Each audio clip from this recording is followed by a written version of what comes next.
सबसे पहले तो मैं अशोक शर्मा, प्रदेश अध्यक्ष ब्राह्मण खाप हरियाणा, आप सब पत्रकार साथियों का, छायाकार साथियों का यहाँ पहुँचने पर आभार व्यक्त करता हूँ। देखिए, आज ब्राह्मण खाप हरियाणा एक विशेष मिशन लेकर के रोहतक में पहुँची है कि पुराने समय में हमारी ब्राह्मण एक रेजिमेंट होती थी जिसको अंग्रेज़ों के टाइम से बंद कर दिया गया था।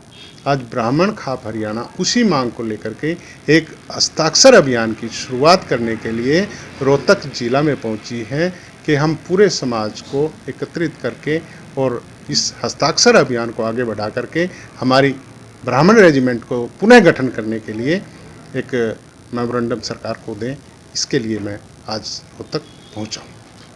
आपने राजनीति भागीदारी भी मांग की है कुछ?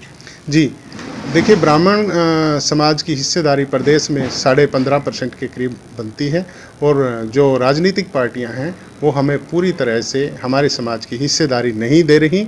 इससे ब्राह्मण सभी पार्टियों से रुष्ट है। आज ब्राह्मण समाज एकजुट होकर के ये मांग करता है ब्राह्मण खाप के माध्यम से कि जितनी भी राजनीतिक पार्टियां हरियाणा में हैं वो पूरे प्रदेश में हमारी बात को सुने और हमारे समाज को पूरी हिस्सेदारी दे, जिससे ब्राह्मण समाज का भी मान सम्मान बढ़ सके। अच्छा, रेजिमेंट को लेकर आप जो हम प्रधानमंत्री से मिलने की बात कर रहे हैं जी अभी किया, देखिए, क्या है कि हमारी रेजिमेंट का गठन पुनः होना चाहिए। उसके लिए भारत सरकार के साथ ही हमारी बातचीत होगी और पूरे समाज का एक प्रतिनिधि मंडल बना करके हम भारत के माननीय प्रधानमंत्री जी से, भारत के माननीय गृह मंत्री जी से अपना एक मांग पत्र पेश करेंगे और अपनी रेजिमेंट के गठन के लिए उनसे अपील करेंगे, जिसके लिए हम प्रयासरत हैं।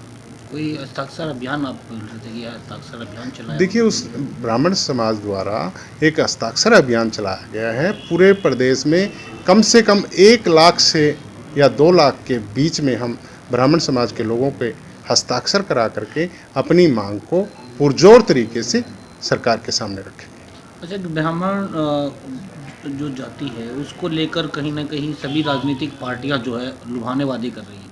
कोई डिप्टी सीएम की बात कर रहा है तो कोई ज़्यादा सीट देने की बात कर रहा है। आप क्या मांग करते हैं? देखिए, ब्राह्मण समाज सक्षम है, बुद्धिजीवी है और ब्राह्मण समाज हर किसी समुदाय को अपने साथ लेकर के चलता है।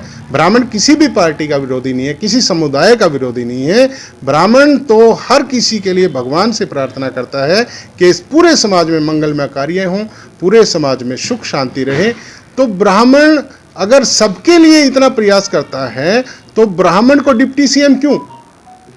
मैं मांग करना चाहूँगा आप सबके माध्यम से हरियाणा प्रदेश की पूरी राजनीतिक पार्टियों से, ब्राह्मण को डिप्टी सीएम क्यों बनाना चाहते हैं? ब्राह्मण को सीएम बनाने का वायदा कीजिए।